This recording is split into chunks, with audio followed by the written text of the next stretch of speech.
ਸੰਬੰਧਿਤ ਕੁਝ ਵਿਚਾਰਾਂ ਦੀ ਸਾਂਝ ਪਾਉਣੀ ਹੈ। ਗੁਰੂ ਸਭਨਾਂ ਨੂੰ ਛੁਡਾਉਂਦਾ ਹੈ, ਗੁਰੂ ਸਭਨਾਂ ਦਾ ਭਲਾ ਮੰਗਦਾ ਹੈ। ਧੰਨ ਧੰਨ ਸ਼੍ਰੀ ਗੁਰੂ ਹਰਗੋਬਿੰਦ ਸਾਹਿਬ ਸਤਿਗੁਰੂ, ਜਿਨ੍ਹਾਂ ਦੇ ਨਾਲ ਸੰਬੰਧਿਤ ਇਹ ਪਾਵਨ ਪੁਰਬ ਹੈ। ਹਰੇਕ ਸਿੱਖ ਇਸ ਪੁਰਬ ਨੂੰ ਮਨਾਉਂਦਾ ਹੈ। ਪਰ ਆਓ ਆਪਾਂ ਥੋੜ੍ਹਾ ਜਿਹਾ ਇਤਿਹਾਸ ਅਤੇ ਕੁਝ ਵਿਚਾਰਾਂ ਦੀ ਸਾਂਝ ਪਾਈਏ।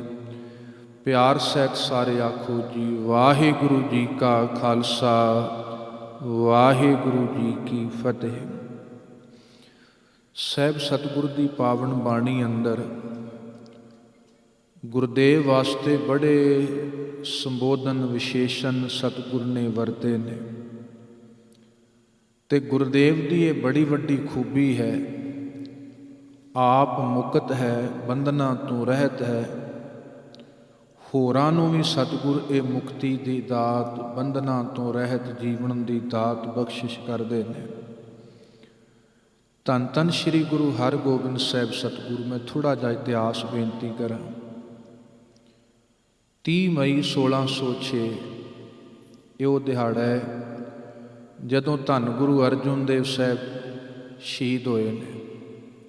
22 ਮਈ ਤੋਂ ਲੈ ਕੇ 30 ਮਈ 1606 ਇਹ ਸਮਾਂ ਸੀ। 22 ਮਈ ਤੋਂ 30 ਮਈ ਦਾ ਜਦੋਂ ਸਾਹਿਬ ਨੂੰ ਤਸੀਹੇ ਦਿੱਤੇ ਗਏ ਸਨ, ਅਤੇ ਧੰਨ ਗੁਰੂ ਹਰਗੋਬਿੰਦ ਸਾਹਿਬ ਜੀ ਦੀ ਉਦੋਂ ਆਰਬਲਾ ਸੀ, ਸਰੀਰਕ ਆਰਬਲਾ 11 ਸਾਲ। 1595 ਨੂੰ ਪ੍ਰਕਾਸ਼ ਹੁੰਦਾ ਹੈ, 1606 ਦਾ ਇਹ ਵਕਤ ਹੈ। ਅਤੇ ਗੁਰੂ ਹਰਗੋਬਿੰਦ ਸਾਹਿਬ ਸੱਚੇ ਪਾਤਸ਼ਾਹ ਨੂੰ ਧੰਨ ਗੁਰੂ ਅਰਜਨ ਦੇਵ ਸਾਹਿਬ ਜੀ ਨੇ ਦਾਤ ਬਖਸ਼ਿਸ਼ ਕੀਤੀ ਸੀ। ਇਹ ਵੀ ਕਿਹਾ ਸੀ, ਹੁਣ ਤੱਕ ਅਸੀਂ ਸਬਰ ਨਾਲ ਜਰ ਲਿਆ, ਪਰ ਅੱਗੇ ਇਸ ਜ਼ਬਰ ਦਾ ਮੁਕਾਬਲਾ ਸ਼ਸਤਰ ਨਾਲ ਵੀ ਕੀਤਾ ਜਾਣਾ। ਮੇਰੀ ਸਦਾ ਕੋ ਦੀਵਾਨਾ ਤੋਂ ਮੁਮਕਿਨ ਹੈ, ਮਗਰ ਬਦਲਤੇ ਵਕਤ ਕੀ ਰਫਤਾਰ ਕੌਣ ਰੋकेगा। मेरे ख्यालों के परवाज को रोकने वालों, मेरे हर गोबिंद की तलवार कौन रोकेगा। ਹੁਣ ਇਹਦੀ ਵੀ ਲੋੜ ਹੈ। ਗੁਰੂ ਘਰ 'ਚ ਦਾਤਾਂ ਸਭ ਤੋਂ ਪਹਿਲੋਂ ਵੇਖੋ ਸਤਿਗੁਰ ਅਪੀਲ ਕਰਦਾ, ਨਾ ਭਾਈ ਇਹ ਮਾਰਗ ਚੰਗਾ ਨਹੀਂ, ਨਾ ਬਾਬਰ ਤੂੰ ਜਾਬਰ ਨਾ ਬਣ, ਨਾ ਹਮਾਯੂ ਤੂੰ ਤਲਵਾਰ ਸਾਡੇ ਅੱਗੇ ਨਾ ਕੱਢ। ਫਿਰ ਦਲੀਲ ਦਿੰਦਾ ਸਤਿਗੁਰੂ, ਅਤੇ ਜਦੋਂ ਫਿਰ ਦਲੀਲ 'ਤੇ ਵੀ ਕੋਈ ਨਹੀਂ ਮੰਨੇ, ਅਤੇ ਸਾਹਿਬ ਨੇ ਸ਼ਹੀਦੀ ਦੀ ਸ਼ਹਾਦਤ ਦੇ ਕੇ ਦਲੀਲ ਦੇ ਦਿੱਤੀ, ਸੱਚ ਦੇ ਪਰਵਾਨੇ ਧਰਮ ਸੱਚ ਵਾਸਤੇ ਕੁਝ ਵੀ ਕਰ ਸਕਦੇ ਨੇ। ਫਿਰ ਤੀਸਰਾ ਹੈ ਸ਼ਮਸ਼ੀਰ। ਫਿਰ ਇਹ ਵੀ ਹੈ ਮੂਰਖ ਗੰਢ ਪਵੈ ਮੂੰਹ ਮਾਰ। ਧੰਨ ਗੁਰੂ ਹਰਗੋਬਿੰਦ ਸਾਹਿਬ ਸੱਚੇ ਪਾਤਸ਼ਾਹ 2 ਕਿਰਪਾਨਾਂ ਮੇਰੇ ਸਾਹਿਬ ਨੇ ਧਾਰਨ ਕੀਤੀਆਂ ਨੇ। ਮੈਂ ਥੋੜ੍ਹਾ ਜਿਹਾ ਆਪ ਜੀ ਨੂੰ ਮੁੱਢ ਦੱਸ ਰਿਹਾ, ਕਾਰਨ ਕੀ ਬਣੇ ਸਨ ਗਵਾਲੀਅਰ ਜਾਣ ਦੇ। ਧੰਨ ਗੁਰੂ ਹਰਗੋਬਿੰਦ ਸਾਹਿਬ ਜੀ ਨੇ ਫਿਰ ਨਾਲ ਹੀ ਸ਼੍ਰੀ ਅਕਾਲ ਤਖਤ ਸਾਹਿਬ, ਉਦੋਂ ਵੈਸੇ ਇਮਾਰਤ ਨਹੀਂ ਸੀ, ਉੱਚਾ ਥੜਾ ਸੀ, ਫਿਰ ਉੱਥੇ ਇੱਕ ਮਕਾਨ ਕੋਠਾ ਬਣਾ ਦਿੱਤਾ, ਜਿੱਥੇ ਧੰਨ ਗੁਰੂ ਅਰਜਨ ਦੇਵ ਸਾਹਿਬ ਵਿਸ਼ਰਾਮ ਕਰਦੇ ਸਨ। ਫਿਰ 1604 ਜਦੋਂ ਪਹਿਲਾ ਪ੍ਰਕਾਸ਼ ਹੋਇਆ, ਧੰਨ ਗੁਰੂ ਗ੍ਰੰਥ ਸਾਹਿਬ ਜੀ ਦਾ ਉੱਥੇ ਸੁਖਾਸਨ ਕੀਤਾ, ਜਿਹਨੂੰ ਆਪਾਂ ਕੋਠਾ ਸਾਹਿਬ ਇਤਿਹਾਸ ਵਿੱਚ ਲਿਖਿਆ, ਕਿਉਂਕਿ ਗੁਰੂ ਅਰਜਨ ਦੇਵ ਸਾਹਿਬ ਵਿਸ਼ਰਾਮ ਕਰਦੇ ਸਨ, ਸੰਗਤ ਕੋਠਾ ਸਾਹਿਬ ਆਖਦੀ ਸੀ। ਫਿਰ ਜਦੋਂ ਧੰਨ ਗੁਰੂ ਹਰਗੋਬਿੰਦ ਸਾਹਿਬ ਜੀ ਨੇ ਫਿਰ ਉੱਥੇ ਥੜਾ ਬਣਾਇਆ, ਇਮਾਰਤ ਨਹੀਂ ਸੀ ਬਣਾਈ। ਬਾਬਾ ਬੁੱਢਾ ਜੀ ਅਤੇ ਭਾਈ ਗੁਰਦਾਸ ਜੀ 2 ਗੁਰੂ ਕੇ ਪਿਆਰੇ, ਉਹ ਸਥਾਨ ਬਣਾਇਆ। ਗੁਰੂ ਹਰਗੋਬਿੰਦ ਸਾਹਿਬ ਜੀ ਉੱਥੇ ਸੁਭਾਏਮਾਨ ਹੋਏ। ਧੰਨ ਗੁਰੂ ਹਰਗੋਬਿੰਦ ਸਾਹਿਬ ਜੀ ਦੇ ਦੀਵਾਰ ਅੰਦਰ, ਮਾਫ ਕਰਨਾ ਦੀਵਾਨ ਅੰਦਰ, ਦਰਬਾਰ ਅੰਦਰ ਢਾਡੀ ਵਾਰਾਂ ਗਾਉਂਦੇ ਨੇ, ਅਤੇ ਵਾਰ ਯੋਧੇ ਤਿਆਰ ਕਰਦੀ ਹੈ। ਬਹੁਤ ਵਾਰ ਕਿਸੇ ਯੋਧਿਆਂ ਦੇ ਕਿੱਸੇ ਸੁਣਾ ਕੇ ਨੌਜਵਾਨਾਂ ਨੂੰ ਤਿਆਰ ਕੀਤਾ ਜਾਂਦਾ ਹੈ। ਢਾਡੀਆਂ ਨੇ ਫਿਰ ਵਾਰਾਂ ਗਾਈਆਂ, ਜਿੱਥੇ ਭਾਈ ਅਬਦੁੱਲਾ ਜੀ, ਭਾਈ ਨੱਥਾ ਜੀ, 2 ਤਲਵਾਰਾਂ ਬੱਧੀਆਂ, ਇੱਕ ਮੀਰੀ ਦੀ, ਇੱਕ ਪੀਰੀ ਦੀ, ਇੱਕ ਅਜ਼ਮਤ ਦੀ, ਇੱਕ ਰਾਜ ਦੀ, ਇੱਕ ਰਾਖੀ ਕਰੇ ਵਜ਼ੀਰੀ ਦੀ। ਹਿੰਮਤ ਬਾਹਾਂ ਕੋਟ ਗੜ ਦਰਵਾਜ਼ਾ ਬਲਖ ਬਖੀਰੀ ਦੀ, ਪੱਗ ਤੇਰੀ ਕੇ ਜਾਂਗੀਰ ਦੀ। ਸਤਿਗੁਰੂ ਸ਼ੋਭਤ ਤੇਰੀ ਹੈ, ਦਸਤਾਰ ਤੇਰੀ ਹੈ, ਇਹਦੇ ਅੱਗੇ ਜਾਂਗੀਰ ਦੀ ਕੀ ਦਸਤਾਰ ਹੈ। ਢਾਡੀਆਂ ਨੇ ਵਾਰਾਂ ਗਾਈਆਂ ਗੁਰੂ ਹਰਗੋਬਿੰਦ ਸਾਹਿਬ ਜੀ ਨੇ। ਇਹ ਯਾਦ ਰੱਖਿਓ, ਗੁਰੂ ਭੇਟਾ ਜ਼ਰੂਰ ਮੰਗਦਾ, ਕਿਉਂਕਿ ਗੁਰਦੇਵ ਨੂੰ ਪਤਾ ਹੈ ਰੱਖਣਾ ਜਾਣੇਗਾ। ਰੱਖਦਿਆਂ ਰੱਖਦਿਆਂ ਫਿਰ ਆਪਣੀ ਮੱਤ ਵੀ ਸਿੱਖ ਰੱਖਦੇ। ਗੁਰੂ ਨੇ ਤਿਆਰ ਕੀਤਾ, ਸਾਨੂੰ ਤੋਰਿਆ ਉਸ ਪਾਸੇ ਵਾ। ਤੁਸੀਂ ਵੇਖੋ, ਇਤਿਹਾਸ ਪੜ੍ਹ ਕੇ ਸਿੱਖੋ, ਦਸਵੰਧ ਲਿਆਓ, ਸਿੱਖੋ ਸੇਵਾ ਵਾਸਤੇ ਆਓ, ਸਿੱਖੋ ਸ਼ਸਤਰ ਭੇਟ ਕਰੋ, ਸਿੱਖੋ ਜਵਾਨੀਆਂ ਭੇਟ ਕਰੋ, ਸਿੱਖੋ ਅੱਜ ਵਕਤ ਆਇਆ ਮੈਨੂੰ ਸਿੱਖੋ ਤੁਹਾਡੇ ਸਿਰ ਚਾਹੀਦੇ ਨੇ। ਪੰਜਾਂ ਨੇ ਸਿਰ ਵੀ ਭੇਟ ਕਰ ਦਿੱਤੇ। ਸਤਿਗੁਰ ਅਸਲ ਸਾਡੀ ਮੈਂ ਨੂੰ, ਹਉ ਨੂੰ, ਪਕੜ ਨੂੰ, ਮਮਤਾ ਨੂੰ ਖਤਮ ਕਰ ਦਿੰਦਾ। ਇਹ ਗੁਰੂ ਦੀ ਜੁਗਤ ਢੰਗ ਹੈ। ਗੁਰੂ ਹਰਗੋਬਿੰਦ ਸਾਹਿਬ ਜੀ ਨੇ ਸ਼ਸਤਰ ਮੰਗਾਏ, ਜਵਾਨੀਆਂ ਮੰਗਾਈਆਂ, ਕਿਉਂਕਿ ਉਹਨਾਂ ਸਮਿਆਂ 'ਚ ਡਿਕਟੇਟਰਸ਼ਿਪ ਸੀ ਸਾਰੀ। ਅੱਜ ਤੇ ਚਲੋ ਆਪਾਂ ਜੇ ਸਮਾਜ ਵਿੱਚ ਰਹਿੰਦੇ ਜਿਹਨੂੰ ਆਪਾਂ ਲੋਕਤੰਤਰ ਕਹਿ ਲਈਏ, ਉਹਨਾਂ ਸਮਿਆਂ 'ਚ ਇੱਕ ਹਾਕਮ, ਇੱਕ ਰਾਜਾ, ਉਹ ਸਭ ਕੁਝ ਹੁੰਦਾ ਸੀ। ਹੁਣ ਧੰਨ ਗੁਰੂ ਹਰਗੋਬਿੰਦ ਸਾਹਿਬ ਜੀ ਨੇ ਜਦੋਂ ਫਿਰ ਇਸ ਤਰ੍ਹਾਂ ਕੀਤਾ, ਤਖਤ ਰਚਾਇਆ, ਤੇ ਇਤਿਹਾਸ ਵਿੱਚ ਲਿਖਿਆ ਹੁੰਦਾ ਸਤਿਗੁਰ ਨੇ 2 ਫੁੱਟ ਉੱਚਾ ਦਿੱਲੀ ਦੇ ਤਖਤ ਤੋਂ, ਕਿਉਂਕਿ ਦਿੱਲੀ ਦੇ ਤਖਤ ਵੱਲੋਂ ਹੁਕਮ ਸੀ ਵੀ ਕੋਈ ਵੀ ਤਖਤ ਇਹਦੇ ਤੋਂ ਉੱਚਾ ਨਹੀਂ ਹੋ ਸਕਦਾ। ਇਹਦਾ ਅਰਥ ਸੀ ਵੀ ਸਾਰੇ ਤਖਤ ਦਿੱਲੀ ਦੇ ਤਖਤ ਦੇ ਅਧੀਨ ਨੇ। ਜਿੰਨੇ ਵੀ ਰਾਜੇ ਨੇ, ਚੌਧਰੀ ਨੇ, ਸਾਰੇ ਦਿੱਲੀ ਦੇ ਤਖਤ ਦੇ ਅਧੀਨ ਨੇ। ਇਹ ਉੱਚਾ ਤਖਤ ਹੈ। ਬਾਕੀ ਪਰ ਧੰਨ ਗੁਰੂ ਹਰਗੋਬਿੰਦ ਸਾਹਿਬ ਜੀ ਨੇ ਉਸ ਤੋਂ ਉੱਚਾ ਬਣਾਇਆ, ਦੱਸ ਦਿੱਤਾ ਵੀ ਇਹ ਅਕਾਲ ਦਾ ਤਖਤ ਹੈ, ਇਹ ਕਿਸੇ ਰਾਜੇ ਦੇ ਅਧੀਨ ਨਹੀਂ ਹੋ ਸਕਦਾ, ਰਾਜੇ ਦਾ ਗੁਲਾਮ ਨਹੀਂ ਹੋ ਸਕਦਾ। ਗੁਰੂ ਹਰਗੋਬਿੰਦ ਸਾਹਿਬ ਜੀ ਨੇ ਬਖਸ਼ਿਸ਼ ਕੀਤੀ, ਨਾਲੇ ਹੁਕਮ ਕੀਤਾ, ਕਿਉਂਕਿ ਹਾਕਮ ਲੋਕ ਸਨ ਜਿਹੜੇ ਲੋਕਾਂ ਨੂੰ ਆਰਥਿਕ ਤੌਰ 'ਤੇ ਵੀ ਕਮਜ਼ੋਰ ਰੱਖਦੇ ਸਨ। ਪੁਰਾਣੇ ਤੋਂ ਪੁਰਾਣਾ ਤੁਸੀਂ ਇਤਿਹਾਸ ਪੜ੍ਹ ਲਿਓ, 6 ਮਹੀਨਿਆਂ ਤੋਂ ਵੱਧ ਭੜੋਲਿਆਂ 'ਚ ਦਾਣੇ ਨਹੀਂ ਸਨ ਰੱਖਣ ਦਿੰਦੇ ਲੋਕਾਂ ਨੂੰ ਘਰਾਂ 'ਚ।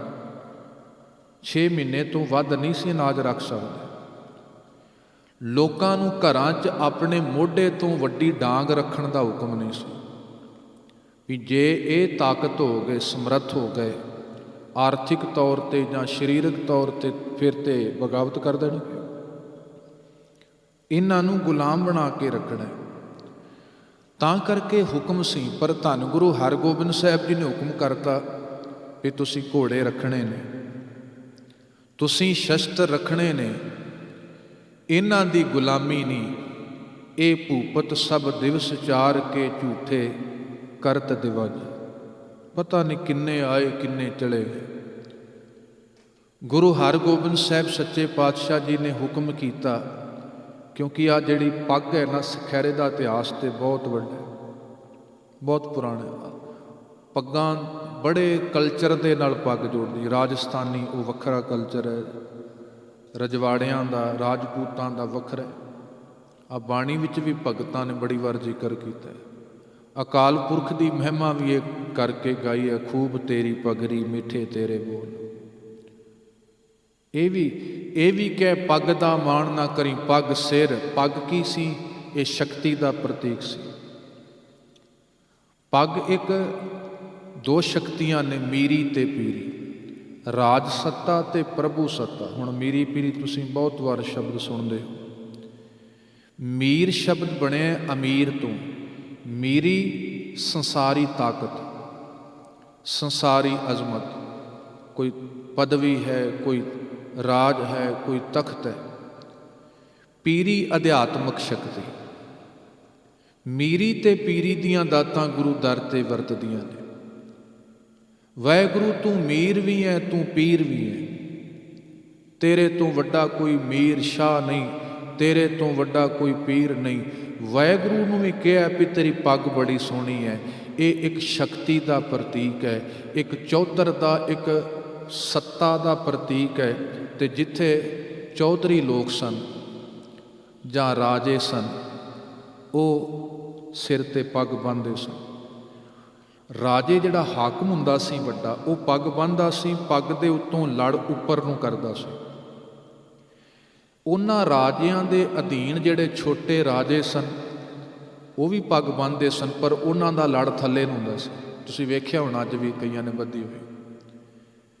ਰਾਜਿਆਂ ਦੀ ਪੱਗ ਸੀ ਜਿਹੜੀ ਉੱਚੇ ਲੜ ਵਾਲੀ, ਭਾਵ ਇਹ ਉੱਚੀ ਹੈ। ਉਹਨਾਂ ਦੇ ਅਧੀਨ ਜਿਹੜੇ ਛੋਟੇ ਸਨ, ਉਹਨਾਂ ਦੀ ਪੱਗ ਥੱਲੇ ਲੜ ਛੱਡਿਆ ਜਾਂਦਾ ਸੀ। ਭਾਵ ਹੈ ਤੇ ਇਹ ਵੀ ਚੌਧਰੀ, ਪਰ ਇਹਦੀ ਚੌਧਰ ਕਿਸੇ ਹਾਕਮ ਦੇ ਅਧੀਨ ਹੈ।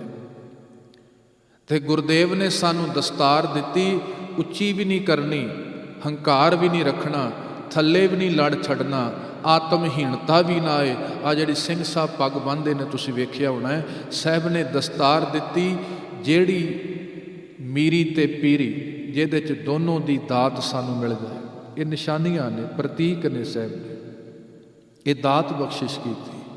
ਮੇਰਾ ਪਿਆਰਾ ਦਸਤਾਰ ਸਜਾਏਗਾ, ਮੇਰਾ ਪਿਆਰਾ ਘੋੜ ਸਵਾਰੀ ਕਰੇਗਾ, ਸ਼ਸਤਰ ਸਿੱਖੇਗਾ, ਲੋੜ ਪਏਗੀ ਜਵਾਨੀਆਂ ਭੇਟ ਕਰੇਗਾ। ਹੁਣ ਧੰਨ ਗੁਰੂ ਹਰਗੋਬਿੰਦ ਸਾਹਿਬ ਜੀ ਨੇ ਇਹ ਜਦੋਂ ਵਰਤਾਇਆ ਨਾ ਸਭ ਕੁਝ, ਜੇ ਤਵਾਰੀਖ ਪੜ੍ਹਦੇ ਹਾਂ 1609 ਅੰਦਰ ਸ਼੍ਰੀ ਅਕਾਲ ਤਖਤ ਸਾਹਿਬ ਜੀ ਦੀ ਸਿਰਜਣਾ ਹੋਈ ਹੈ। ਹੁਣ ਇਹ ਖਬਰਾਂ ਹਾਕਮ ਦੇ ਦਰਬਾਰ ਪਹੁੰਚਦੀਆਂ ਨੇ, ਪਤਾ ਲੱਗਦਾ ਹੈ, ਕਿਉਂਕਿ ਸੂਈਏ ਸਨ, ਮੁਖਬਰ ਜਿਹੜੇ ਸਨ, ਪਤਾ ਹੀ ਸੀ ਇਹ ਇਲਾਕੇ ਸਾਰੇ ਉਹਨਾਂ ਦੇ ਅਧੀਨ ਸਨ। ਸਾਹਿਬ ਸ਼੍ਰੀ ਗੁਰੂ ਹਰਗੋਬਿੰਦ ਸਾਹਿਬ ਜੀ ਐਸਾ ਕਰ ਰਹੇ ਨੇ। ਦੂਸਰੇ ਪਾਸੇ ਗੁਰੂ ਕੇ ਸ਼ਰਧਾਲੂ, ਜਿਨ੍ਹਾਂ 'ਚੋਂ ਤੁਸੀਂ ਸਾਈਂ ਮੀਆਂ ਮੀਰ ਦਾ ਜ਼ਿਕਰ ਪੜ੍ਹਦੇ ਹੋ। ਵਜ਼ੀਰ ਖਾਂ ਇੱਕ ਲਾਹੌਰ ਦਾ ਸੀ, ਇੱਕ ਵੱਖਰਾ ਦੂਜਾ, ਇੱਕ ਇਹ ਵਜ਼ੀਰ ਖਾਂ ਲਾਹੌਰ ਦਾ, ਜਿਹੜਾ ਗੁਰੂ ਕੀ ਬਾਣੀ ਸੁਖਮਨੀ ਸਾਹਿਬ ਬੜੀ ਸ਼ੁੱਧ ਪਿਆਰ ਨਾਲ ਪੜ੍ਹਦਾ ਸੀ। ਕਿੰਨੇ ਸਨ, ਗੁਰੂ ਦੇ ਮੁਰੀਦ ਵੀ ਬੜੇ ਸਨ। ਹੁਣ ਬਾਦਸ਼ਾਹ ਸੀ ਜਿਹੜਾ ਉਸ ਸਮੇਂ ਜਹਾਂਗੀਰ। ਹੁਣ ਜਹਾਂਗੀਰ ਬਾਦਸ਼ਾਹ ਤੁਸੀਂ ਵੇਖਿਓ, ਜਦੋਂ ਆਪਾਂ ਵੇਖਦੇ ਹਾਂ ਬਾਬਰ ਤੋਂ, ਜੇ ਆਪਾਂ ਗੱਲ ਸ਼ੁਰੂ ਕਰਦੇ ਹਾਂ, ਬਾਬਰ ਦਾ ਪੁੱਤਰ ਹਮਾਯੂ, ਹਮਾਯੂ ਦਾ ਪੁੱਤਰ ਅਕਬਰ, ਅਕਬਰ ਦਾ ਪੁੱਤਰ ਜਹਾਂਗੀਰ, ਜਹਾਂਗੀਰ ਦਾ ਪੁੱਤਰ ਸ਼ਾਹਜਹਾਂ, ਸ਼ਾਹਜਹਾਂ ਦਾ ਪੁੱਤਰ ਔਰੰਗਜ਼ੇਬ, ਔਰੰਗਜ਼ੇਬ ਦਾ ਪੁੱਤਰ ਬਹਾਦਰ ਸ਼ਾਹ। ਬਹਾਦਰ ਸ਼ਾਹ ਤੱਕ ਇਹਨਾਂ ਅੱਗੇ ਫਰਕਸ਼ੀਅਰ ਖੈਰ ਲੰਬੀ ਲੜੀ ਚੱਲਦੀ ਹੈ। ਹੁਣ ਜਹਾਂਗੀਰ ਬੜਾ ਸ਼ਰਾਬੀ ਵੀ ਸੀ, ਐਬ ਬੜੇ ਸਨ। ਉਹਨਾਂ ਸਮਿਆਂ 'ਚ ਬਿਮਾਰ ਵੀ ਰਹਿੰਦਾ ਜਿਹੜਾ ਜਹਾਂਗੀਰ ਸੀ, ਭੈ ਵੀ ਹੈ ਅੰਦਰ। ਪਰ ਫਿਰ ਵੀ ਜਦੋਂ ਸ਼ਿਕਾਇਤਾਂ ਪਹੁੰਚਦੀਆਂ ਨੇ ਸਤਿਗੁਰ ਦੇ ਵਾਸਤੇ, ਇਸ ਨੇ ਫਿਰ ਵਜ਼ੀਰ ਖਾਂ ਦਾ ਵੀ ਸਹਾਰਾ ਲਿਆ।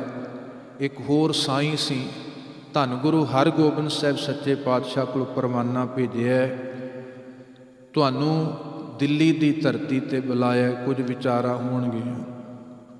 ਧੰਨ ਗੁਰੂ ਹਰਗੋਬਿੰਦ ਸਾਹਿਬ ਜੀ ਨੂੰ ਪਤਾ ਹੈ, ਭਾਵੇਂ ਸੰਗਤ ਵਿੱਚੋਂ ਬੜਿਆਂ ਨੇ ਕਿਹਾ ਸਤਿਗੁਰ ਨਹੀਂ, ਆਪਾਂ ਨੂੰ ਨਹੀਂ ਜਾਣਾ ਚਾਹੀਦਾ, ਪਰ ਧੰਨ ਗੁਰੂ ਹਰਗੋਬਿੰਦ ਸਾਹਿਬ ਜੀ ਕਹਿੰਦੇ ਨਹੀਂ।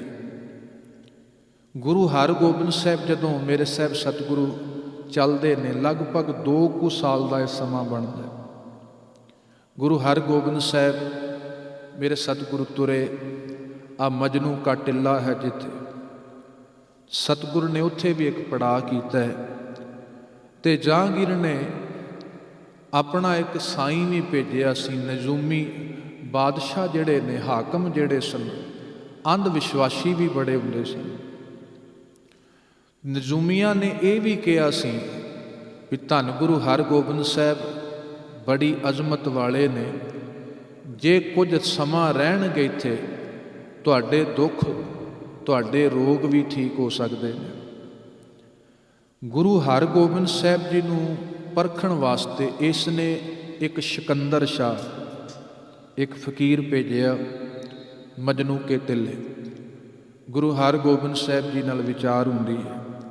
ਪੁੱਛਿਆ ਸੀ ਸਤਿਗੁਰੂ ਸੰਸਾਰ ਸੱਚ ਹੈ ਕਿ ਝੂਠ ਹੈ। ਜੇ ਝੂਠ ਹੈ ਸੱਚ ਕਿਉਂ ਪ੍ਰਤੀਤ ਹੁੰਦਾ ਹੈ? ਗੁਰੂ ਹਰਗੋਬਿੰਦ ਸਾਹਿਬ ਜੀ ਕਹਿੰਦੇ ਜਿਵੇਂ ਸੁਪਨਾ ਨੀਂਦ ਹੈ ਸੱਚ ਪ੍ਰਤੀਤ ਹੁੰਦਾ ਹੈ। ਜਿੰਨਾ ਚਿਰ ਤੱਕ ਨੀਂਦ ਹੈ ਸੱਚ ਪ੍ਰਤੀਤ ਹੁੰਦਾ ਹੈ। ਨੀਂਦ ਤੋਂ ਕੋਈ ਜਾਗ ਜਾਏ ਉਹਦੀ ਅਸਲੀਅਤ ਦਾ ਪਤਾ ਲੱਗ ਜਾਂਦਾ। ਜਿਹਦਾ ਮਨ ਗਿਆਨ ਨਾਲ ਮਾਲਕ ਦੀ ਸਿਫਤ ਨਾਲ ਜਾਗ ਜਾਂਦਾ ਹੈ ਉਹਨੂੰ ਅਸਲੀਅਤ ਦਾ ਪਤਾ ਲੱਗ ਜਾਂਦਾ। ਉਹਦੇ ਜੀਵਨ ਦੇ ਭਰਮ ਭੁਲੇਖੇ ਭੈ ਦੂਰ ਹੋ ਜਾਂਦੇ ਨੇ। ਨਾਲ ਸਾਹਿਬ ਨੇ ਕਿਹਾ ਸਾਈਂ ਇਸ ਘਰ 'ਚ ਖੁਦਾ ਨੂੰ ਵੱਖਰਾ ਵੀ ਨਹੀਂ ਜਾਣਿਆ ਜਾਂਦਾ। ਠੀਕ ਹੈ ਸਦੀਵੀ ਨਹੀਂ ਹੈ ਸੰਸਾਰ, ਪਰ ਉਹ ਖੁਦਾ ਮਾਲਕ ਇਹਦੇ ਵਿੱਚ ਹੀ ਮੌਜੂਦ ਹੈ। ਕਹਿਣ ਲੱਗਾ ਕਿਵੇਂ? ਗੁਰਦੇਵ ਨੇ ਕਿਹਾ ਜਿਵੇਂ ਇੱਕ ਬੁਲਬੁਲਾ ਹੈ ਤੋਂ ਪਾਣੀ ਤੋਂ ਵੱਖਰਾ ਪਰ ਪਾਣੀ ਤੋਂ ਬਾਹਰਾ ਨਹੀਂ। ਇੱਕ ਲਹਿਰ ਹੈ ਤੇ ਸਮੁੰਦਰ ਤੋਂ ਵੱਖਰੀ ਪਰ ਪਾਣੀ ਤੋਂ ਸਮੁੰਦਰ ਤੋਂ ਵੱਖਰੀ ਨਹੀਂ। ਇਹ ਨਹੀਂ ਵੀ ਲਹਿਰ ਵੱਖਰੀ ਹੋਏ ਤੇ ਪਾਣੀ ਵੱਖਰਾ ਹੋਏ, ਐਸਾ ਨਹੀਂ ਹੋ ਸਕਦਾ। ਐਸਾ ਵੀ ਨਹੀਂ ਹੋ ਸਕਦਾ ਵੀ ਖੁਦਾ ਵੱਖਰਾ ਹੈ ਖਲਕਤ ਵੱਖਰੀ ਹੈ। ਇਸ ਖਲਕਤ ਅੰਦਰ ਹੀ ਖੁਦਾ ਦਾ ਨੂਰ, ਖੁਦਾ ਦੀ ਜੋਤ, ਉਹਦਾ ਜੀਵਨ ਵਰਤ ਰਿਹਾ। ਵਿਚਾਰਾਂ ਹੋਈਆਂ ਸਤਿਗੁਰੂ ਨਾਲ। ਜਹਾਂਗੀਰ ਬਾਦਸ਼ਾਹ ਕੋਲ ਜਦੋਂ ਇਹ ਸਿਕੰਦਰ ਸ਼ਾਹ ਗਿਆ, ਜਹਾਂਗੀਰ ਨੇ ਪੁੱਛਿਆ ਸੀ ਦੱਸੋ ਸਾਈਂ ਕੀ ਉਹ ਗੁਰੂ ਹੈ? ਉਹ ਕਹਿਣ ਲੱਗਾ ਵੀ ਮੈਨੂੰ ਲੱਗਦਾ ਹੈ ਗੁਰੂ ਨਹੀਂ। ਜਹਾਂਗੀਰ ਕਹਿਣ ਲੱਗਾ ਕੌਣ ਹੈ? ਤੇ ਸਿਕੰਦਰ ਸ਼ਾਹ ਕਹਿਣ ਲੱਗਾ ਜਿਹੜੇ ਅਲਫਾਜ਼ ਬੋਲ ਉਹਨਾਂ ਦੀ ਮੁਬਾਰਕ ਰਸਨਾ ਤੋਂ ਮੈਂ ਸੁਣੇ ਨੇ, ਮੈਨੂੰ ਲੱਗਦਾ ਹੈ ਉਹ ਖੁਦਾ ਦਾ ਹੀ ਨੂਰ ਹੈ। ਖੁਦਾ ਹੀ ਮੈਨੂੰ ਅੱਜ ਉਹਨਾਂ 'ਚੋਂ ਪ੍ਰਤੀਕ ਹੋਇਆ। ਅੱਜ ਮੈਨੂੰ ਲੱਗਦਾ ਹੈ ਮੇਰੀ ਸਾਰੀ ਬੰਦਗੀ ਨਮਾਜ਼ਾਂ ਪੂਰੀਆਂ ਹੋ ਗਈਆਂ। ਉੱਥੇ ਵੀ ਉਹਦੇ ਹਿਰਦੇ ਨੂੰ ਸਾਹਿਬ ਨੇ ਸ਼ਾਂਤ ਕੀਤਾ। ਤੇ ਧੰਨ ਗੁਰੂ ਹਰਗੋਬਿੰਦ ਸਾਹਿਬ ਗਵਾਲੀਅਰ ਦਾ ਉਹ ਕਿਲ੍ਹਾ, ਵੈਸੇ ਉਹ ਜੇਲ੍ਹ ਐਸੀ ਨਹੀਂ ਸੀ ਜਿੱਥੇ ਡਾਕੂਆਂ ਨੂੰ, ਕਾਤਲਾਂ ਨੂੰ, ਚੋਰ ਕੈਦੀਆਂ ਨੂੰ ਰੱਖਿਆ ਜਾਂਦਾ ਸੀ।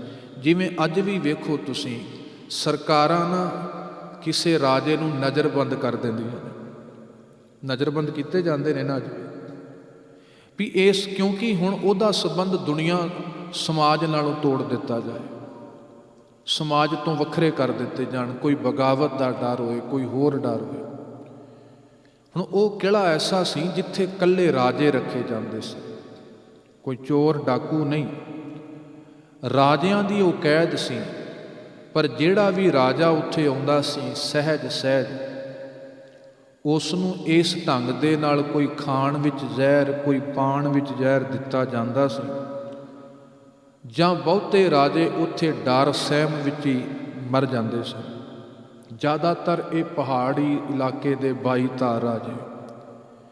ਭੀਮ ਚੰਦ ਦਾ ਦਾਦਾ ਤਾਰਾ ਚੰਦ ਵੀ ਉੱਥੇ ਉਦੋਂ ਕੈਦ ਸੀ ਜਿਹਨੂੰ ਗੁਰੂ ਹਰਗੋਬਿੰਦ ਸਾਹਿਬ ਜੀ ਨੇ ਯਾਦ ਕਰਾਇਆ। ਜਿਹੜਾ ਭੀਮ ਚੰਦ ਸਾਰਾ ਜੀਵਨ ਉਹਦਾ ਪੁੱਤਰ ਅਜਮੇਰ ਚੰਦ ਗੁਰੂ ਘਰ ਨਾਲ ਈਰਖਾ ਕਰਦਾ ਹੀ ਰਿਹਾ। ਖੈਰ ਧੰਨ ਗੁਰੂ ਹਰਗੋਬਿੰਦ ਸਾਹਿਬ ਸਤਿਗੁਰੂ ਗਵਾਲੀਅਰ ਦੇ ਉਸ ਕਿਲ੍ਹੇ ਅੰਦਰ ਗੁਰਦੇਵ ਜੀ ਗਏ ਨੇ ਜਿੱਥੇ ਰਾਜੇ ਮੌਤ ਦੀ ਹੀ ਉਡੀਕ ਕਰ ਰਹੇ ਸਨ। ਸਤਿਗੁਰ ਨੇ ਸਾਰਿਆਂ ਨੂੰ ਪਰਵਾਸਾ ਬਖਸ਼ਿਆ, ਕੋਈ ਗੱਲ ਨਹੀਂ ਭਾਈ, ਜਨਮ ਮਰਨ ਮੇਰੇ ਮਾਲਕ ਵਾਹਿਗੁਰੂ ਦੇ ਹੱਥ ਹੈ, ਪਰਵਾਸਾ ਰੱਖੋ। ਧੀਰਜ ਦਿੱਤਾ। ਦਰੋਗਾ ਹਰੀਦਾਸ ਗੁਰੂ ਦਾ ਪਿਆਰਾ ਬਣਿਆ। ਭਾਵੇਂ ਉੱਥੇ ਵੀ ਜਿਹੜਾ ਚੰਦੂ ਸੀ ਦੀਵਾਨ, ਉਹਦੇ ਪੁੱਤਰ ਧਰਮ ਚੰਦ ਦਾ ਜ਼ਿਕਰ ਆਉਂਦਾ। ਉੱਥੇ ਵੀ ਯਤਨ ਕੀਤਾ ਗਿਆ ਵੀ ਖਾਣੇ 'ਚ ਜ਼ਹਿਰ ਦਿੱਤਾ ਜਾਏ। ਜਾਂ ਪੁਸ਼ਾਕ ਸੀ ਜਿਹੜੀ ਰਾਜਿਆਂ ਨੂੰ, ਉੱਥੇ ਪੁਸ਼ਾਕ ਜਿਹੜੀ ਪਾਈ ਜਾਂਦੀ ਸੀ ਉਹਦੇ ਨਾਲ ਜ਼ਹਿਰ ਹੁੰਦਾ ਸੀ। ਜਦੋਂ ਸਰੀਰ ਨੂੰ ਪਸੀਨਾ ਆਉਣਾ, ਸਹਿਜੇ ਸਹਿਜੇ ਉਸ ਜ਼ਹਿਰ ਨੇ ਘੁਲ ਜਾਣਾ ਤੇ ਸਹਿਜੇ ਸਹਿਜੇ ਐਸਾ ਅਸਰ ਕਰਨਾ, ਮਨੁੱਖ ਇੱਕ ਵਾਰ ਮੰਜੇ 'ਤੇ ਪੈ ਜਾਂਦਾ ਸੀ ਫਿਰ ਉੱਠਿਆ ਨਹੀਂ ਸੀ ਜਾਂਦਾ। ਇਹ ਵੀ ਜ਼ਿਕਰ ਆਉਂਦਾ ਹੈ ਗੁਰਦੇਵ ਨੂੰ ਜ਼ਹਿਰ ਵਾਲਾ ਪੁਸ਼ਾਕਾ ਦਿੱਤਾ ਗਿਆ, ਸਾਹਿਬ ਨੇ ਧਾਰਨ ਨਹੀਂ ਕੀਤਾ। ਦਰੋਗਾ ਹਰੀਦਾਸ ਘਰੋਂ ਜਲ ਪਾਣੀ ਲੈ ਕੇ ਆਉਂਦਾ ਹੈ। ਜਿਹੜੇ ਰਾਜੇ ਮੌਤ ਨੂੰ ਉਡੀਕ ਰਹੇ ਸਨ, ਤੜਫ ਰਹੇ ਸਨ, ਅੱਜ ਉਹ ਗਵਾਲੀਅਰ ਦਾ ਕਿਲ੍ਹਾ ਵੀ ਧਰਮਸ਼ਾਲਾ ਬਣ ਗਿਆ, ਬਣਿਆ ਹੀ ਹੋਇਆ, ਰਹਿੰਦੀ ਦੁਨੀਆ ਤੱਕ ਬਣਿਆ ਰਹੇਗਾ। ਜਿੱਥੇ ਬਾਬਾ ਪੈਰ ਧਰੈ ਪੂਜਾ ਆਸਣ ਥਾਪਣ ਸੋਆ। ਜਿੱਥੇ ਮੇਰੇ ਗੁਰਦੇਵ ਗੁਰੂ ਨਾਨਕ ਸਾਹਿਬ ਜੀ ਦੀ ਜੋਤ ਦੇ ਚਰਨ ਪੈ ਜਾਂਦੇ ਨੇ, ਤੇ ਸਾਹਿਬ ਨੇ ਉੱਥੇ ਕਿਰਪਾ ਕੀਤੀ, ਰਾਜਿਆਂ ਨੂੰ ਸਮਝਾਇਆ, ਪ੍ਰਵਾਸਾ ਦਿੱਤਾ। ਜਹਾਂਗੀਰ ਜਿਹੜਾ ਸ਼ਰਾਬ ਦਾ ਬੜਾ ਆਦੀ ਸੀ, ਧਨ ਵੱਧ ਗਿਆ ਨਾ ਮਾਫ ਕਰਨਾ, ਐਬ ਵੱਧ ਜਾਂਦੇ ਨੇ, ਤੇ ਗੁਰੂ ਅੱਗੇ ਸ਼ੀਸ਼ ਝੁਕਾਇਓ, ਵਾਹਿਗੁਰੂ ਤੂੰ ਧਨ ਵੀ ਦਿੱਤਾ ਹੈ ਤੇ ਧਰਮ ਵੀ ਦਿੱਤਾ, ਸ਼ੁਕਰਾਨਾ ਕਰੇ। ਜਿਨ੍ਹਾਂ ਕੋਲ ਮੈਂ ਵੇਨਾ ਪਦਵੀ ਵੀ ਹੁੰਦੀ ਹੈ, ਪਰ ਨਾਲ ਦੀ ਨਾਲ ਧਰਮ ਵੀ ਹੈ, ਨਿਮਰਤਾ ਵੀ ਹੈ, ਇਹ ਬੜੀ ਵੱਡੀ ਦਾਤ ਹੈ। ਨਹੀਂ ਤੇ ਆਮ ਤੌਰ 'ਤੇ ਤੁਸੀਂ ਰਾਜਿਆਂ ਦਾ ਇਤਿਹਾਸ ਪੜ੍ਹਿਓ, ਜਿੱਥੇ ਉਹਨਾਂ ਦੇ ਜੀਵਨ 'ਚ ਵਰਤਦੇ ਵਿਕਾਰ ਤੁਹਾਨੂੰ ਆਮ ਪਾਸਦੇ ਨੇ, ਤੇ ਬਿਮਾਰ ਜ਼ਿਆਦਾ ਹੋ ਗਿਆ। ਭਾਵੇਂ ਨਜ਼ੂਮੀਆਂ ਨੇ, ਜੋਤਸ਼ੀਆਂ ਨੇ, ਵੈਦ ਜਿਹੜੇ ਸਨ, ਬੜੇ ਉਪਰਾਲੇ ਕੀਤੇ। ਇਸ ਨੂੰ ਇਹ ਪਤਾ ਲੱਗ ਗਿਆ ਵੀ ਮੇਰੇ ਕੋਲੋਂ ਦੱਸਿਆ ਨਜ਼ੂਮੀਆਂ ਨੇ ਜਾਂ ਸਾਈਂ ਮੀਆਂ ਮੀਰ। ਇਹ ਵੀ ਤੁਸੀਂ ਵੇਖੋ, ਜਹਾਂਗੀਰ ਕੋਲ ਜਾਂਦਾ ਹੈ, ਜਹਾਂਗੀਰ ਨੂੰ ਸਮਝਾਉਂਦਾ ਹੈ ਵੀ ਤੁਸੀਂ ਬੜਾ ਵੱਡਾ ਪਾਪ ਕਰ ਰਹੇ ਹੋ। ਧੰਨ ਗੁਰੂ ਹਰਗੋਬਿੰਦ ਸਾਹਿਬ ਸਤਿਗੁਰੂ, ਜਿਨ੍ਹਾਂ ਨੂੰ ਤੁਸੀਂ ਇਸ ਗਵਾਲੀਅਰ ਦੇ ਕਿਲ੍ਹੇ 'ਚ ਰੱਖਿਆ, ਤੇ ਉਹਨੇ ਕਿਹਾ ਸੀ ਤੁਸੀਂ ਇਹਨਾਂ ਬਾਰੇ ਕੀ ਜਾਣਦੇ ਹੋ। ਤੇ ਉਸ ਸਮੇਂ ਫਿਰ ਸਾਈਂ ਮੀਆਂ ਮੀਰ ਨੇ ਕਿਹਾ ਸੀ, ਇਤਿਹਾਸ ਦੇ ਬੋਲ ਆਉਂਦੇ ਨੇ, ਪ੍ਰਿੰਸੀਪਲ ਸੁਖਬੀਰ ਸਿੰਘ ਨੇ ਲਿਖਿਆ, ਉਹਨੇ ਕਿਹਾ ਸੀ, ਜਦੋਂ ਖੁਦਾ ਦੇ ਦਰਬਾਰ 'ਚ 7ਵੇਂ ਦਿਨ ਦੀਦਾਰ ਦਾ ਵਕਤ ਮੇਰਾ ਹੁੰਦਾ ਹੈ, ਮੈਨੂੰ 7ਵੇਂ ਦਿਨ ਦੀਦਾਰ ਹੁੰਦੇ ਨੇ, ਆਖਣ ਲੱਗਾ ਉਦੋਂ ਖੁਦਾ ਦੇ ਤਖ਼ਤ 'ਤੇ ਮੈਂ ਇਹਨਾਂ ਦੇ ਹੀ ਦੀਦਾਰ ਕਰਦਾ। ਇਹ ਖੁਦਾ ਦਾ ਰੂਪ ਨੇ, ਮੈਂ ਇਹਨਾਂ ਨੂੰ ਖੁਦਾ ਕਰਕੇ ਹੀ ਜਾਣਦਾ। ਤੇ ਰਾਜੇ ਨੂੰ ਵੀ ਡਰ ਸੀ, ਭੈ ਸੀ, ਕੁਝ ਰੋਗ ਸਨ, ਹੋਰ ਬਿਮਾਰ ਹੋ ਗਿਆ। ਇਹਨੇ ਕਿਹਾ ਵੀ ਹੁਣ ਸਤਿਗੁਰੂ ਇੱਥੋਂ ਚਲੇ ਜਾਣ। ਧੰਨ ਗੁਰੂ ਹਰਗੋਬਿੰਦ ਸਾਹਿਬ ਜੀ ਕਹਿਣ ਲੱਗੇ, ਨਹੀਂ, ਇਕੱਲੇ ਨਹੀਂ, ਜਿਹੜੇ ਆ ਤੜਫ ਰਹੇ ਨੇ, ਮੌਤ ਨੂੰ ਉਡੀਕ ਰਹੇ ਨੇ, ਮੈਂ ਇਹਨਾਂ ਦਾ ਸਾਥ ਛੱਡ ਕੇ ਨਹੀਂ ਜਾਣਾ। ਗੁਰੂ ਹਰਗੋਬਿੰਦ ਸਾਹਿਬ ਜੀ ਫਿਰ ਉੱਥੇ, ਕਿਉਂਕਿ ਉਸ ਸਮੇਂ 52 ਰਾਜਿਆਂ ਦਾ ਜ਼ਿਕਰ ਆਉਂਦਾ, ਕਿਉਂਕਿ ਜਿਹੜੇ 22 ਧਾਰ ਦੇ ਰਾਜੇ ਸਨ, ਹੋਰ ਸਨ, ਜਿਹੜੇ ਬਾਦਸ਼ਾਹ ਦੇ ਪ੍ਰਤੀ ਬਗਾਵਤ ਕਰਦੇ ਸਨ ਜਾਂ ਸੂਹ ਮਿਲਦੀ ਸੀ, ਉੱਥੇ ਨਜ਼ਰਬੰਦ ਕੀਤੇ ਜਾਂਦੇ ਸਨ। ਫਿਰ ਧੰਨ ਗੁਰੂ ਹਰਗੋਬਿੰਦ ਸਾਹਿਬ ਸੱਚੇ ਪਾਤਸ਼ਾਹ ਨੇ ਕਿਹਾ ਵੀ ਮੈਂ ਇਹਨਾਂ ਨੂੰ ਵੀ ਤੁਸੀਂ ਰਿਹਾ ਕਰੋਗੇ ਤਾਂ ਅਸੀਂ ਇੱਥੋਂ ਜਾਣਾ। ਫਿਰ ਉੱਥੇ ਧੰਨ ਗੁਰੂ ਹਰਗੋਬਿੰਦ ਸਾਹਿਬ 52 ਕਲੀਆਂ ਵਾਲਾ ਚੋਲਾ ਮੇਰੇ ਸਤਿਗੁਰੂ ਧਾਰਨ ਕਰਦੇ ਨੇ, ਤੇ ਸਾਰੇ ਰਾਜਿਆਂ ਨੇ ਗੁਰੂ ਦਾ ਪੱਲਾ ਫੜਿਆ।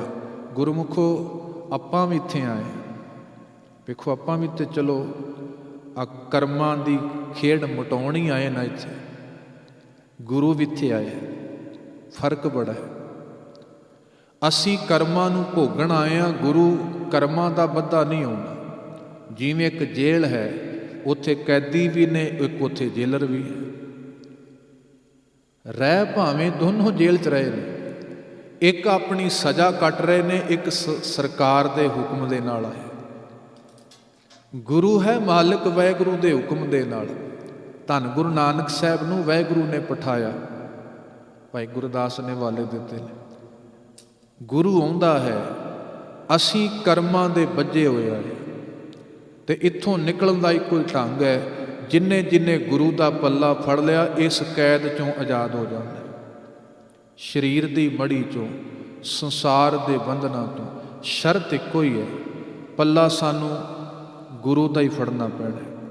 ਤੇ ਜਿੰਨੇ ਜਿੰਨੇ ਸਹਾਰਾ ਗੁਰੂ ਦਾ ਲਿਆ, ਉਸ ਇਹਦੇ 'ਚੋਂ ਪਾਰ ਲੰਘ ਜਾਂਦਾ। ਧੰਨ ਗੁਰੂ ਹਰਗੋਬਿੰਦ ਸਾਹਿਬ ਉਹਨਾਂ ਰਾਜਿਆਂ ਨੂੰ, ਭਾਵੇਂ ਠੀਕ ਹੈ ਬਹੁਤੇ ਕਿਰਤ ਕਹਾਣੀ ਰਹੇ ਨੇ, ਗੁਰੂ ਇਹ ਫਿਕਰ ਨਹੀਂ ਕਰਦਾ। ਮਾਲਕ ਦਾ, ਗੁਰੂ ਦਾ ਸੁਭਾਅ ਹੈ, ਅਕਿਰਤ ਘਣਾ ਨੂੰ ਵੀ ਪਾਲਦਾ। ਕੋਈ ਚੋਰੀ ਕਰਦਾ, ਕੋਈ ਠੱਗੀ ਕਰਦਾ, ਸਾਹ ਉਹਨੂੰ ਵੀ ਆਉਂਦੇ ਨੇ। ਰੋਟੀ ਉਹ ਵੀ ਹੋ ਸਕਦਾ ਭ੍ਰਿਸ਼ਟਾਚਾਰੀ ਚੰਗੀ ਖਾ ਲੈਂਦਾ ਹੋਵੇ। ਵਾਹਿਗੁਰੂ ਪਰਮਾਤਮਾ ਕਿਸੇ ਦੀ ਰੋਜੀ ਨਹੀਂ ਖਾਉਂਦਾ, ਕਿਸੇ ਦੀ ਜ਼ਿੰਦਗੀ ਨਹੀਂ ਖਾਉਂਦਾ। ਹਾਂ, ਉਹਦੇ ਕਰਮਾਂ ਦਾ ਹਿਸਾਬ ਲੇਖਾ ਸਾਹਮਣੇ ਜ਼ਰੂਰ ਆ ਜਾਂਦਾ ਹੈ। ਉਹ ਜਿਹੜੇ ਰਾਜੇ ਸਨ ਆਜ਼ਾਦ ਹੋਏ, ਗੁਰੂ ਹਰਗੋਬਿੰਦ ਸਾਹਿਬ ਜੀ ਨਾਲ ਜਹਾਂਗੀਰ ਨੇ ਮੁਲਾਕਾਤ ਵੀ ਕੀਤੀ ਹੈ। ਕੁਝ ਸਮਾਂ ਸ਼ਿਕਾਰ ਵੀ ਖੇਡਿਆ, ਜੇ ਤੁਸੀਂ ਇਤਿਹਾਸ ਦੇ ਸਰੋਤ ਪੜ੍ਹਦੇ ਹੋ।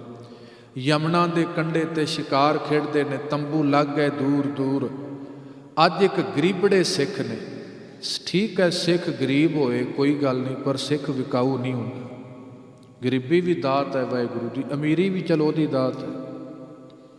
ਗਰੀਬੜੇ ਸਿੱਖ ਨੇ ਅੱਜ ਦੱਸ ਦਿੱਤਾ ਉਸ ਬਾਦਸ਼ਾਹ ਨੂੰ, ਟਕਾ ਵੀ ਚੁੱਕ ਲਿਆ, ਘਾਹ ਦੀ ਪੰਡ ਵੀ ਚੁੱਕ ਲਈ। ਬਾਦਸ਼ਾਹ ਨੇ ਵਾਸਤੇ ਪਾਏ ਸਨ ਸੱਜਣਾ 7 ਪਿੰਡ, ਕਿੰਨੀ ਜ਼ਮੀਨ ਚਾਹੀਦੀ ਹੈ?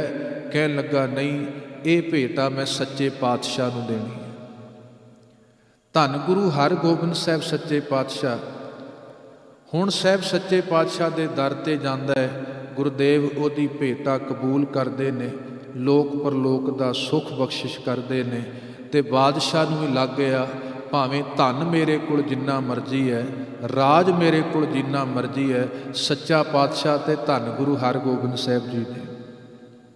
ਇੱਕ ਕਾਹੀ ਨੇ ਕੌਤਕ ਪ੍ਰਗਟ ਕਰਕੇ ਰੱਖ ਦਿੱਤਾ। ਗੁਰੂ ਹਰਗੋਬਿੰਦ ਸਾਹਿਬ ਸੱਚੇ ਪਾਤਸ਼ਾਹ, ਹਾਂ ਜਹਾਂਗੀਰ ਨੇ ਭੁੱਲ ਬਖਸ਼ਾਈ ਸੀ। ਜਹਾਂਗੀਰ ਨੇ ਚੰਦੂ ਨੂੰ, ਜਿਹਨੇ ਧੰਨ ਗੁਰੂ ਅਰਜੁਨ ਦੇਵ ਸਾਹਿਬ, ਜਿਸ ਨੂੰ ਸਰਕਾਰ ਨੇ ਮੁਰਤਜ਼ਾ ਖਾਨ ਜਾਂ ਸ਼ੇਖ ਅਹਿਮਦ ਸਰਹੰਦੀ ਖੈਰ ਜਿਹਦੇ ਸੌਂਪ ਦਿੱਤਾ ਸੀ ਕਿ ਤੁਸੀਂ ਜਾਣੋ, ਫਿਰ ਉਸਨੇ ਤਸੀਹੇ ਦਿੱਤੇ ਸਨ। ਚੰਦੂ ਸੌਂਪ ਦਿੱਤਾ, ਸਤਿਗੁਰੂ ਤੁਹਾਡਾ ਅਪਰਾਧੀ ਹੈ, ਸਾਨੂੰ ਬਖਸ਼ਿਸ਼ ਕਰਿਓ, ਇਹ ਤੁਹਾਨੂੰ ਸੌਂਪਦੇ ਹਾਂ। ਉੱਥੇ ਸਿੱਖਾਂ ਨੂੰ ਸਮਾਂ ਚੇਤੇ ਸੀ, ਸਿੱਖਾਂ ਨੇ ਫੜਿਆ, ਲਾਹੌਰ ਲੈ ਕੇ ਗਏ।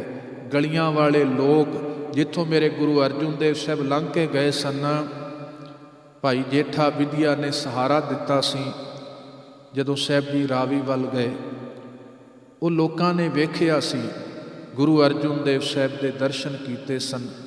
ਅੱਜ ਉਹ ਗਲੀਆਂ ਵਾਲੇ ਲੋਕ ਵੱਟੇ ਮਾਰਦੇ ਨੇ ਤੇ ਗੁਰਦਿੱਤਾ ਪੜ ਪੁੰਜਾ, ਜਿਸ ਨੇ ਤੱਤੇ ਕੜਛ ਸਤਿਗੁਰ ਦੇ ਪਾਵਨ ਸ਼ੀਸ਼ ਤੇ ਪਾਏ ਸਨ, ਉਹਨੇ ਵੀ ਵੇਖਿਆ ਵੀ ਹੁਣ ਭੁੱਲ ਬਖਸ਼ਾਉਣ ਦਾ ਵੇਲਾ ਹੈ, ਵੀ ਚੰਦੂ ਨੇ ਮੇਰੇ ਕੋਲ ਪਾਪ ਕਰਾਇਆ। ਉਸੇ ਕੜਛ ਦੇ ਨਾਲ ਇੰਨੇ ਜ਼ੋਰ ਦੇ ਨਾਲ ਵਾਰ ਕੀਤਾ, ਚੰਦੂ ਦੇ ਸਿਰ ਤੇ ਨਰਕ ਸੁਧਾਰ ਗਿਆ। ਸੰਗਤਾਂ ਗੁਰੂ ਕੀਆਂ ਪਿਆਰੀਆਂ, ਬੜੇ ਸਮੇਂ ਤੋਂ ਬਾਈਬਲ ਸਿੱਖ ਗੁਰੂ ਤੋਂ ਬਿਨਾਂ ਤੜਫਦਾ ਹੈ। ਗੁਰਸਿੱਖੋ, ਬਾਣੀ ਨੇ ਬੋਲ ਕਹੇ ਨੇ, ਜਿਉਂ ਪ੍ਰਾਣੀ ਜਲ ਬਿਨ ਹੈ ਮਰਤਾ, ਤਿਉਂ ਸਿੱਖ ਗੁਰ ਬਿਨ ਮਰ ਜਾਏ। ਆ ਪ੍ਰਾਣੀ ਹੈ, ਕੋਈ ਪੰਛੀ ਹੈ, ਪਾਣੀ ਤੋਂ ਬਿਨਾਂ ਤੜਫਦਾ ਹੈ ਨਾ, ਜਿੱਦਾਂ ਗੁਰੂ ਕਾ ਸਿੱਖ ਵੀ ਗੁਰੂ ਬਾਣੀ ਤੋਂ ਬਿਨਾਂ ਤੜਫਦਾ। ਤੜਫੇ ਸਨ ਸਿੱਖ। ਬਾਬਾ ਬੁੱਢਾ ਜੀ ਨੂੰ ਕਿਹਾ, ਬਾਬਾ ਬੁੱਢਾ ਜੀ ਕਿਵੇਂ ਦੀਦਾਰ ਹੋ? ਤੇ ਤੁਸੀਂ ਅੱਜ ਵੀ ਵੇਖਦੇ ਹੋ ਚੌਂਕੀਆਂ ਦਾ ਇਤਿਹਾਸ ਬੜਾ ਪੁਰਾਣਾ ਹੈ। ਖੈਰ, ਚੌਂਕੀ ਦਾ ਇਤਿਹਾਸ ਜਦੋਂ ਪੜ੍ਹੋਗੇ ਬਾਬਾ ਬੁੱਢਾ ਜੀ ਨਾਲ ਰਲਦਾ ਹੈ। ਬਾਬਾ ਬੁੱਢਾ ਜੀ ਨੇ ਚੌਂਕੀ ਦੇ ਅਰਥ ਤੇ ਵੈਸੇ ਕਈ ਨੇ। ਚੌਂਕੀ ਦੇ ਅਰਥ ਹੁੰਦਾ ਹੈ ਪੀੜ੍ਹੀ, ਘਰਾਂ ਚੌਂਕੀ ਹੁੰਦੀ ਸੀ। ਚੌਂਕੀ ਦਾ ਅਰਥ ਹੁੰਦਾ 4 ਜਾਣੇ, ਮੰਨ ਲਓ ਕਿਸੇ ਦਾ ਘਰ ਹੈ ਨਾ, ਉਹਦੇ 4 ਕੋਨਿਆਂ ਤੇ 4 ਬੰਦੇ ਖਲੋਤੇ ਨੇ। ਚੌਂਕੀ ਸ਼ਬਦ ਤੋਂ ਹੀ ਆਪਾਂ ਕਹਿੰਦੇ ਚੌਂਕੀਦਾਰ, ਪਹਿਰੇਦਾਰ, ਰਖਵਾਲਾ। ਤੇ ਚੌਂਕੀ ਦਾ ਅਰਥ ਹੁੰਦਾ ਹੈ ਸ਼ਬਦ ਕੀਰਤਨ। ਚੌਂਕੀ ਦਾ ਅਰਥ ਹੁੰਦਾ ਹੈ ਜਾਗਰਤੀ। ਜਾਗਰਤੀ ਪੈਦਾ ਕਰਨ ਵਾਸਤੇ ਵੀ ਚੌਂਕੀਆਂ ਚਾਹੀਦੀਆਂ ਨੇ। ਕਿਸੇ ਦੀ ਯਾਦ ਵਾਸਤੇ ਬਾਬਾ ਬੁੱਢਾ ਜੀ ਨੇ, ਜਦੋਂ ਗੁਰੂ ਹਰਗੋਬਿੰਦ ਸਾਹਿਬ ਸੱਚੇ ਪਾਤਸ਼ਾਹ ਡਰੋਲੀ ਦੀ ਧਰਤੀ, ਮਾਲਵੇ ਦੀ ਧਰਤੀ ਤੇ ਸਤਿਗੁਰੂ ਬਹੁਤ ਸਮਾਂ ਰਹੇ ਨੇ, ਉਦੋਂ ਸੰਗਤਾਂ ਆਉਂਦੀਆਂ ਸਨ ਸ੍ਰੀ ਅੰਮ੍ਰਿਤਸਰ ਸਾਹਿਬ। ਗੁਰਦੇਵ ਨਹੀਂ ਸਨ ਹੁੰਦੇ ਤੇ ਬਾਬਾ ਬੁੱਢਾ ਜੀ ਨੂੰ ਕਹਿੰਦੇ ਕੀ ਕਰੀਏ? ਬਾਬਾ ਬੁੱਢਾ ਜੀ ਕਹਿੰਦੇ ਚੌਂਕੀ ਕੱਢਦੇ। ਉੱਥੋਂ ਚੌਂਕੀਆਂ ਆਰੰਭ ਹੁੰਦੀਆਂ ਨੇ। ਗੁਰੂ ਹਰਗੋਬਿੰਦ ਸਾਹਿਬ ਜਦੋਂ ਗਵਾਲੀਅਰ ਗਏ, ਆ ਚੌਂਕੀਆਂ ਕੱਢੀਆਂ, ਲੋਕਾਂ ਨੂੰ ਵੀ ਜਾਗਰਤ ਕੀਤਾ ਤੇ ਗੁਰੂ ਦੀ ਯਾਦ ਵਿੱਚ ਗੁਰੂ ਗੁਰੂ ਵੀ ਜਪੇ। ਕਿੰਨੇ ਸਿੱਖਾਂ ਦੇ ਹਿਰਦੇ ਤੜਫਦੇ ਸਨ, ਯਾਦ ਕਰਦੇ ਸਨ ਗੁਰਦੇਵ ਨੂੰ। ਅੱਜ ਵੀ ਚੌਂਕੀਆਂ ਨੇ। ਖੈਰ, ਬਾਬਾ ਬੁੱਢਾ ਜੀ ਉਹ ਚੌਂਕੀ ਅੱਜ ਵੀ ਨਿਕਲਦੀ ਹੈ। ਠੀਕ ਹੈ, ਕਈ ਚੌਂਕੀਆਂ ਬਿਲਾਵਲ ਦੀ, ਚਰਨ ਕਮਲ ਦੀ ਆਪਾਂ ਵੇਖਦੇ ਹਾਂ। ਤੇ ਜਦੋਂ ਚੌਂਕੀ ਆਉਂਦੀ ਹੈ ਨਾ ਬਾਬਾ ਬੁੱਢਾ ਜੀ ਦੀ, ਗੁਰਮੁਖੋ ਕੀਰਤਨ ਵੀ ਰੁਕ ਜਾਂਦਾ ਹੈ ਸ੍ਰੀ ਦਰਬਾਰ ਸਾਹਿਬ। ਜਦੋਂ ਦਰਸ਼ਨ ਡਿਉੜੀ ਤੇ ਆਉਂਦੀ ਹੈ, ਰਾਗੀ ਸਿੰਘ ਵੀ ਠੀਕ ਹੈ, ਸੇਵਾਦਾਰ ਉਸੇ ਤਰ੍ਹਾਂ ਸੇਵਾ, ਕੀਰਤਨ ਰੁਕ ਜਾਂਦਾ ਹੈ। ਉਹ ਗੁਰੂ ਕੇ ਪਿਆਰੇ ਅੱਜ ਵੀ ਉਹ ਚੌਂਕੀ ਗਵਾਹੀ ਭਰਦੀ ਹੈ, ਕਿੰਨੀ ਭਾਵਨਾ, ਕਿੰਨੀ ਸ਼ਿੱਦਤ, ਕਿੰਨੀ ਬੇਹਬਲਤਾ ਸੀ ਉਹਨਾਂ ਸਮਿਆਂ ਵਿੱਚ ਅੱਜ ਵੀ ਹੈ। ਗੁਰਮੁਖ ਪਿਆਰਿਆਂ ਨੇ ਉਸ ਮਰਿਆਦਾ ਨੂੰ ਅੱਗੇ ਤੋਰਿਆ ਤੇ ਸੰਗਤਾਂ ਉਡੀਕ ਰਹੀਆਂ ਸਨ ਗੁਰੂ ਹਰਗੋਬਿੰਦ ਸਾਹਿਬ। ਤੇ ਕਈ ਨਾ ਸ਼ਬਦ ਸਾਡੇ ਸਮਾਜ ਵਿੱਚ ਬੜੇ ਪਿਆਰੇ ਨੇ, ਜਿਵੇਂ ਆਪਾਂ ਵੇਖਦੇ ਹਾਂ ਦੀਵੇ ਬਾਲਣਾ। ਜਦੋਂ ਦੀਵਾ ਸ਼ਬਦ ਬਾਣੀ 'ਚ ਬੜੀ ਵਾਰ ਆਇਆ, ਅੰਦਰ ਦੀ ਭਾਵਨਾ ਨੂੰ ਕਈ ਵਾਰ ਬਾਹਰੀ ਕਿਸੇ ਸਰੋਤ ਨਾਲ ਪ੍ਰਗਟ ਕੀਤਾ ਜਾਂਦਾ ਹੈ। ਮੈਨੂੰ ਯਾਦ ਹੈ ਪੁਰਾਣੇ ਸਮੇਂ 'ਚ, ਤੁਹਾਨੂੰ ਵੀ ਯਾਦ ਹੋਏਗਾ, ਚਿੱਠੀਆਂ 'ਤੇ ਵੀ ਲਿਖਦੇ ਸਨ। ਜਦੋਂ ਕਿਸੇ ਘਰ ਵਿਆਹ ਹੋਣਾ, ਕੋਈ ਸਮਾਗਮ ਹੋਣਾ, ਤੇ ਘਰ ਵਾਲਿਆਂ ਨੇ ਲਿਖਣਾ ਵੀ ਤੁਸੀਂ ਸਾਡੇ ਘਰ ਦੇ ਵਿਹੜੇ 'ਚ ਆਇਓ, ਅਸੀਂ ਹੱਥਾਂ ਦੀਆਂ ਤਲੀਆਂ 'ਤੇ ਦੀਵੇ ਬਾਲ ਕੇ ਤੁਹਾਡਾ ਇੰਤਜ਼ਾਰ ਕਰਦੇ। ਕਿਸੇ ਦੀ ਆਮਦ ਦਾ ਪ੍ਰਤੀਕ ਹੈ ਦੀਵਾ, ਪ੍ਰਕਾਸ਼ ਖੁਸ਼ੀ ਦਾ ਪ੍ਰਤੀਕ ਹੈ। ਤੇ ਜਿਹਦੇ ਘਰ ਗਮੀ ਹੈ, ਹੁਣ ਤੇ ਚਲੋ ਉਸ ਨੂੰ ਕਰਮਕਾਂਡ ਨਾਲ ਨਾ ਜੋੜੀਏ ਆਪਾਂ, ਇੱਕ ਕਲਚਰ ਹੁੰਦਾ ਹੈ, ਇੱਕ ਸੱਭਿਆਚਾਰ ਹੁੰਦਾ ਹੈ। ਮੁਸ਼ਕਲ ਉਦੋਂ ਜਦੋਂ ਆਪਾਂ ਸੱਭਿਆਚਾਰ ਵਾਸਤੇ ਆਪਾਂ ਹੋਰ ਹੀ ਥੋੜ੍ਹੀਆਂ ਜੀਆਂ ਪਾਸੇ ਤੇ ਸਖਤ ਗੱਲਾਂ ਕਰਨ ਲੱਗ ਪੈਂਦੇ ਹਾਂ। ਸੱਭਿਆਚਾਰ ਹੁੰਦਾ ਇੱਕ ਸਮਾਜ ਦਾ, ਉਹਨੂੰ ਨਹੀਂ ਆਪਾਂ ਬਦਲ ਸਕਦੇ। ਹੁਣ ਇਸੇ ਤਰ੍ਹਾਂ ਗੁਰਮੁਖ ਪਿਆਰਿਓ, ਇੱਕ ਪ੍ਰਤੀਕ ਸੀ ਦੀਵਾ ਸੱਭਿਆਚਾਰ ਵਿੱਚ, ਸਾਡੇ ਸਮਾਜ ਵਿੱਚ ਚਾਨਣ। ਤੁਸੀਂ ਵੇਖੋ ਕਿਸੇ ਘਰ ਕੋਈ ਮੌਤ ਹੁੰਦੀ ਸੀ, ਕਿਸੇ ਪਿੰਡ ਵਿੱਚ, ਨਾ ਘਰ 'ਚ ਦੀਵਾ ਬਲਦਾ ਸੀ, ਨਾ ਅੱਗ ਬਲਦੀ ਸੀ। ਰੋਟੀ ਵੀ ਕਈ ਵਾਰ ਗੁਆਂਢੀ ਬਣਾ ਕੇ ਲਿਆਉਂਦੇ ਸੀ, ਕਿਉਂਕਿ ਹਨੇਰਾ ਜਿਹੜਾ ਹੈ, ਬੁਝਿਆ ਦੀਵਾ ਜਿਹੜਾ ਹੈ, ਬਹੁਤ ਵੱਡੇ ਸ਼ੋਕ ਦਾ ਪ੍ਰਤੀਕ ਹੈ। ਤੇ ਲਾਈਟ ਐਂਡ ਸਾਊਂਡ, ਅੱਜ ਵੀ ਤੁਸੀਂ ਵੇਖਿਓ ਜਿਸ ਘਰ 'ਚ ਵਿਆਹ ਹੈ ਨਾ, ਜਾਂ ਕੋਈ ਧੀ ਪੁੱਤ ਜੰਮਿਆ ਹੈ, ਲੋਕੀ ਦੋ ਕੰਮ ਕਰਦੇ ਨੇ। ਇੱਕ ਤੇ ਲੜੀਆਂ ਵਾਲੇ ਨੂੰ ਕਹਿ ਦਿੰਦੇ ਨੇ ਭਾਈ ਸਾਹਿਬ ਜੀ ਕਮਾਲ ਕਰਦੇ ਹੋ, ਲਾਈਟ ਦਾ ਪ੍ਰਬੰਧ ਕਰਦੇ ਨੇ, ਨਾਲ ਫਿਰ ਸਾਊਂਡ ਦਾ ਵੀ ਪ੍ਰਬੰਧ। ਲਾਈਟ ਤੇ ਸਾਊਂਡ ਇੱਕ ਖੁਸ਼ੀ ਦਾ ਪ੍ਰਗਟਾਵਾ ਹੈ। ਬੰਦਾ ਇਹਨਾਂ ਰਾਹੀਂ ਆਪਣੀ ਖੁਸ਼ੀ ਦਾ ਇਜ਼ਹਾਰ ਕਰਦਾ ਹੈ। ਤੇ ਗੁਰਦੇਵ ਨੇ ਵੀ ਕਿਹਾ, ਜੇ ਰੱਬ ਦੇ ਪਿਆਰੇ ਅੰਦਰ ਦੀਵਾ ਬਲ ਗਿਆ ਨਾਮ ਦਾ, ਜਾਂ ਸਾਹਿਬ ਨੇ ਕਿਹਾ ਅੰਦਰ ਵਧਾਈਆਂ ਵੱਜਣ ਲੱਗ ਪਈਆਂ। ਰਾਗ ਰਾਗਣੀ ਆਪਾਂ ਗੁਰੂ ਅਮਰਦਾਸ ਸਾਹਿਬ ਜੀ ਦਾ ਹੀ ਬੋਲ ਪੜ੍ਹਦੇ ਹਾਂ ਨਾ, ਆਨੰਦ ਭਇਆ ਮੇਰੀ ਮਾਏ, ਸਤਿਗੁਰੂ ਮੈਂ ਪਾਇਆ, ਸਤਿਗੁਰ ਤਾਂ ਪਾਇਆ ਸਹਿਜ ਸੇਤੀ, ਮਨ ਵਜੀਆਂ ਵਾਧਾਈਆਂ। ਰਾਗ ਰਤਨ ਪਰਵਾਰ ਪਰੀਆਂ, ਸ਼ਬਦ ਗਾਵਣ ਆਈਆਂ। ਅੱਜ ਵਧਾਈ ਦਾ ਅਰਥ ਹੈ ਵਾਧਾ ਹੋ ਜਾਣਾ, ਵਧਾਈ ਆਮਦ ਹੈ ਕਿਸੇ ਦੀ। ਤੇ ਜਦੋਂ ਖੁਸ਼ੀ ਹੁੰਦੀ ਅਸੀਂ ਦੋ ਢੰਗ ਨਾਲ ਪ੍ਰਗਟ ਕਰਦੇ ਹਾਂ, ਲਾਈਟ ਤੇ ਸਾਊਂਡ। ਤੇ ਸੱਚ ਜਾਣਿਓ ਦੀਵਾ ਵੀ ਖੁਸ਼ੀ ਦਾ ਪ੍ਰਤੀਕ ਹੈ, ਦੀਵਾ ਗਿਆਨ ਦਾ ਪ੍ਰਤੀਕ ਹੈ। ਐਵੇਂ ਨਹੀਂ ਸੀ ਪਹਿਲੋਂ ਦੀਵੇ ਬਾਲਦੇ ਆਪਾਂ, ਤੇ ਚਲੋ ਉਹ ਵੱਖਰਾ ਰੂਪ, ਉਹ ਦੀਵਾ ਬਾਲਿਆ ਜਾਂਦਾ ਸੀ। ਵੇਖੋ ਭਾਈ ਦੀਵਾ ਬਲਿਆ, ਹਨੇਰਾ ਨਹੀਂ ਰਿਹਾ। ਇਸੇ ਤਰ੍ਹਾਂ ਬਾਣੀ ਦਾ ਨਾਮ ਦਾ ਦੀਵਾ ਬਲੇਗਾ, ਤੇਰੇ ਜਨਮਾਂ ਜਨਮਾਂ ਦੀ ਅਗਿਆਨਤਾ ਮਿਟ ਜਾਏਗੀ। ਦੀਵਾ ਬਲੈ ਅੰਧੇਰਾ ਜਾਏ, ਵੇਦ ਪਾਠ ਮਤ ਪਾਪਾਂ ਖਾਏ। ਉਗਵੈ ਸੂਰ ਨਾ ਜਾਪੈ ਚੰਦ, ਜਾਂ ਗਿਆਨ ਪ੍ਰਕਾਸ਼ ਅਗਿਆਨ ਮਿਟੰਤ। ਜਿੱਥੇ ਗਿਆਨ ਦਾ ਦੀਵਾ ਬਲ ਗਿਆ, ਅਗਿਆਨਤਾ ਮਿਟ ਜਾਂਦੀ ਹੈ। ਤੇ ਗੁਰਦੇਵ ਨੇ ਕਿਰਪਾ ਕੀਤੀ, ਬਾਣੀ 'ਚ ਬੜੀ ਵਾਰ ਇਹ ਸ਼ਬਦ, ਇਹ ਪ੍ਰਤੀਕ ਵਰਤੇ ਨੇ। ਧੰਨ ਗੁਰੂ ਹਰਗੋਬਿੰਦ ਸਾਹਿਬ ਜਦੋਂ ਪਰਤੇ ਨੇ ਸ੍ਰੀ ਅੰਮ੍ਰਿਤਸਰ ਸਾਹਿਬ, ਤੇ ਹੁਕਮਨਾਮੇ ਵੀ ਆਉਂਦੇ ਨੇ ਸਾਹਿਬ ਸੱਚੇ ਪਾਤਸ਼ਾਹ ਗੁਰੂ ਹਰਗੋਬਿੰਦ ਸਾਹਿਬ ਜੀ ਦੇ, ਗੁਰੂ ਗੋਬਿੰਦ ਸਿੰਘ ਸਾਹਿਬ ਜੀ ਦੇ। ਜਿੱਥੇ ਦੀਪਮਾਲਾ ਦਾ ਜ਼ਿਕਰ ਆਉਂਦਾ ਹੈ ਜਾਂ ਪ੍ਰਕਾਸ਼ ਦਾ ਜ਼ਿਕਰ ਆਉਂਦਾ ਹੈ, ਸੁਭਾਵਕ ਹੈ ਉੱਥੇ ਗੁਰੂ ਕੇ ਪਿਆਰਿਆਂ ਦੇ ਹਿਰਦੇ ਖਿੜੇ ਨੇ। ਤੇ ਅੰਦਰ ਦੇ ਉਲਾਸ ਨੂੰ, ਖੇੜੇ ਨੂੰ ਕਿਸੇ ਨਾ ਕਿਸੇ ਰੂਪ ਵਿੱਚ ਤੇ ਬਾਹਰ ਪ੍ਰਗਟ ਕਰਨਾ ਹੀ ਹੈ। ਜਿਵੇਂ ਭੇਟਾ ਹੈ ਬਾਹਰ ਧਨ ਦੀ ਹੋਏ, ਫੁੱਲ ਦੀ ਹੋਏ, ਕਿਸੇ ਰੁਮਾਲੇ ਦੀ ਹੈ, ਪ੍ਰਗਟ ਤੇ ਸਾਡੀ ਭਾਵਨਾ 'ਚੋਂ ਹੋਈ ਹੈ ਨਾ।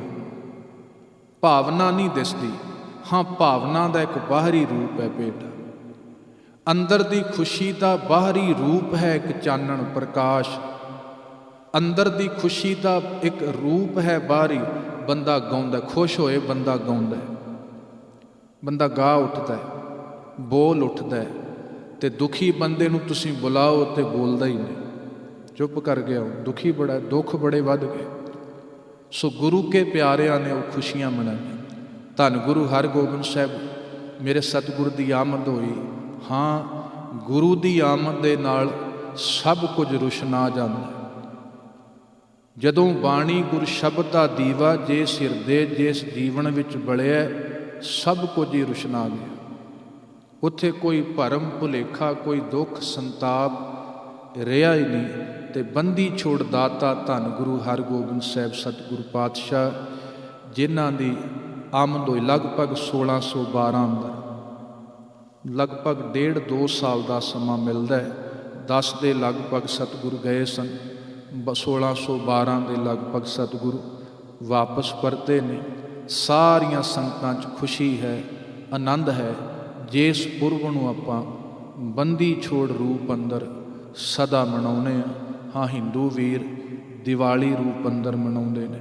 ਦੀਵਾਲੀ ਦਾ ਵੀ ਇਤਿਹਾਸ, ਹੁਕਮਨਾਮੇ ਪੁਰਾਣੇ ਪੜ੍ਹਿਓ, ਕਿਉਂਕਿ ਉਹਨਾਂ ਸਮਿਆਂ 'ਚ ਗੁਰਦੇਵ ਸੰਗਤਾਂ ਨੂੰ ਜਦੋਂ ਜੋੜਦੇ ਸਨ, ਖਾਸ ਤੌਰ 'ਤੇ ਜਦੋਂ ਇਕੱਠ ਹੁੰਦਾ ਸੀ 2 ਦਿਹਾੜੇ, ਦੀਵਾਲੀ ਨੂੰ ਅਤੇ ਵਿਸਾਖੀ ਨੂੰ, ਵੱਡੇ ਫੈਸਲੇ ਲਏ ਜਾਂਦੇ ਸਨ। ਹੁਕਮਨਾਮਿਆਂ 'ਚ ਇਹਨਾਂ ਦਾ ਜ਼ਿਕਰ ਆਉਂਦਾ, ਦੀਵਾਲੀ ਦਾ ਅਤੇ ਵਿਸਾਖੀ ਦਾ, ਅਤੇ ਆਉਂਦੇ ਸਨ ਗੁਰੂ ਕੇ ਪਿਆਰੇ। ਹਾਂ, ਭਾਈ ਗੁਰਦਾਸ ਜੀ ਨੇ ਵੀ ਜ਼ਿਕਰ ਕੀਤਾ। ਮੈਂ ਥੋੜ੍ਹੀ ਜਿਹੀ ਬੇਨਤੀ ਕਰਾਂ। ਦੀਵਾਲੀ ਦੀ ਰਾਤ ਦੀਵੇ ਬਾਲੀਅਨ, ਫੁੱਲਾਂ ਦੀ ਬਗਾਤ ਚੁਣ ਚੁਣ ਚਾਲੀਅਨ, ਤਾਰੇ ਜਾਤ ਸਨਾਤ ਅੰਬਰ ਪਾਲੀਅਨ। ਹੁਣ ਭਾਈ ਗੁਰਦਾਸ ਨੇ ਵੀ ਇਹ ਜ਼ਿਕਰ ਕੀਤਾ ਹੈ, ਪਰ ਉੱਥੇ ਉਹਨਾਂ ਨੇ ਉਦਾਹਰਨ ਵਰਤੀ ਹੈ, ਗੱਲ ਸਾਰੀ ਮੌਤ ਦੀ ਕੀਤੀ ਹੈ। ਦੀਵਾਲੀ ਦੀ ਰਾਤ ਨੂੰ ਦੀਵਾ ਬਲਦਾ, ਸਾਰੀਆਂ ਰਾਤਾਂ ਨਹੀਂ ਬਲਦਾ, ਸਵੇਰ ਤੋਂ ਪਹਿਲੋਂ ਹੀ ਬੁੱਝ ਜਾਂਦਾ। ਤਾਰੇ ਰਾਤ ਨੂੰ ਦਿਸਦੇ ਨੇ, ਸਵੇਰੇ ਨਹੀਂ ਦਿਸਦੇ। ਫੁੱਲ ਖਿੜਦਾ, 1-2 ਦਿਨ ਮੁਰਝਾ ਜਾਂਦਾ। ਕੋਈ ਯਾਤਰੀ ਯਾਤਰਾ 'ਤੇ ਜਾਂਦਾ, ਉੱਥੇ ਜਾ ਕੇ ਰੌਣਕ ਹੁੰਦੀ ਹੈ, ਮੇਲਾ ਉੱਜੜ ਜਾਂਦਾ, ਫਿਰ ਸਭ ਕੁਝ ਉਜਾੜ ਹੋ ਜਾਂਦਾ। ਹਰ ਚੰਦੌਰੀ ਇੱਕ ਭੁਲੇਖੇ ਦੀ ਨਗਰੀ ਹੈ, ਹੁੰਦੀ ਕੁਝ ਵੀ ਨਹੀਂ, ਪ੍ਰਤੀਤ ਹੁੰਦੀ ਹੈ। ਭਾਈ ਸਾਹਿਬ ਨੇ ਇਸੇ ਤਰ੍ਹਾਂ ਉਦਾਹਰਨਾਂ ਦੇ ਕੇ ਆਖਰ 'ਤੇ ਕਿਹਾ, ਗੁਰਮੁਖ ਸੁਖ ਫਲ ਦਾਤ ਸ਼ਬਦ ਸੰਭਾਲੀਆਂ ਸਿੱਖੋ। ਜਿਹੜੀ ਦਾਤ ਸ਼ਬਦ ਕੋਲੋਂ, ਗੁਰੂ ਕੋਲੋਂ ਮਿਲਦੀ ਹੈ, ਉਹ ਸਦਾ ਵਰਤਦੀ ਹੈ। ਉਹ ਸਦਾ ਹੀ ਗੁਰੂ ਦੀਆਂ ਖੁਸ਼ੀਆਂ, ਗੁਰੂ ਦੇ ਖੇੜੇ ਵਰਤਦੇ ਨੇ, ਜਿਨ੍ਹਾਂ ਨੇ ਗੁਰੂ ਦਾਤੇ ਨੂੰ ਆਪਣੇ ਜੀਵਨ ਦਾ ਆਧਾਰ ਬਣਾਇਆ। ਜਿਨ੍ਹਾਂ ਦੀ ਸੁਰਤ ਨੇ ਪੱਲਾ ਸ਼ਬਦ ਦਾ ਫੜਿਆ ਹੋਇਆ, ਉਹ ਤੁਰਦਾ ਤੁਰਦਾ ਮਾਲਕ ਦੇ ਘਰ ਜ਼ਰੂਰ ਪਹੁੰਚ ਜਾਂਦਾ ਹੈ। ਜਿਵੇਂ ਕੋਈ ਹੌਸਪੀਟਲ ਦੇ ਸਾਈਨ ਬੋਰਡ ਨੂੰ ਫੋਲੋ ਕਰਦਾ ਹੈ, ਅਤੇ ਤੁਰਦਾ ਤੁਰਦਾ ਕਿੱਥੇ ਜਾਏਗਾ? ਹੌਸਪੀਟਲ ਜਾਏਗਾ। ਕਿਸੇ ਨੇ ਏਅਰਪੋਰਟ ਦੇ ਸਾਈਨ ਬੋਰਡ ਨੂੰ ਫੋਲੋ ਕੀਤਾ ਅਤੇ ਤੁਰਦਾ ਤੁਰਦਾ ਏਅਰਪੋਰਟ ਪਹੁੰਚ ਜਾਂਦਾ ਹੈ। ਅਤੇ ਜਿਹਦੀ ਸੁਰਤ ਨੇ ਸ਼ਬਦ ਨੂੰ ਫੋਲੋ ਕੀਤਾ, ਤੁਰਦਾ ਤੁਰਦਾ ਗੁਰਮੁਖੋ ਨਿਜ ਘਰ 'ਚ ਪਹੁੰਚ ਜਾਂਦਾ। ਆਪਣੇ ਅਸਲੇ ਨਾਲ, ਹਕੀਕਤ ਨਾਲ, ਅਸਲ ਸਰੂਪ ਨਾਲ ਜੁੜ ਜਾਂਦਾ ਹੈ। ਤਾਂ ਹੀ ਸਾਹਿਬ ਨੇ ਕਿਹਾ, ਬਾਣੀ ਨਿਰੰਕਾਰ ਹੈ, ਬਾਣੀ ਅੰਮ੍ਰਿਤ ਦਾ ਭੰਡਾਰ ਹੈ, ਬਾਣੀ ਵਾਹਿਗੁਰੂ ਦਾ ਰੂਪ ਹੈ, ਪੋਥੀ ਪਰਮੇਸ਼ਰ ਦਾ ਥਾਨ ਹੈ। ਅਤੇ ਗੁਰ ਕਿਰਪਾ ਕਰਨ ਸਾਡੀ ਸਾਰਿਆਂ ਦੀ ਸੁਰਤ ਸ਼ਬਦ ਦਾ ਪੱਲਾ ਫੜ ਕੇ ਰੱਖੇ, ਤਾਂ ਜੋ ਅਸੀਂ ਵੀ ਇਹਨਾਂ ਬੰਧਨਾਂ ਤੋਂ ਆਜ਼ਾਦ ਹੋ ਸਕੀਏ। ਸਭਨਾਂ ਦਾ ਧੰਨਵਾਦ। ਭੁੱਲਾਂ ਦੀ ਖਿਮਾ।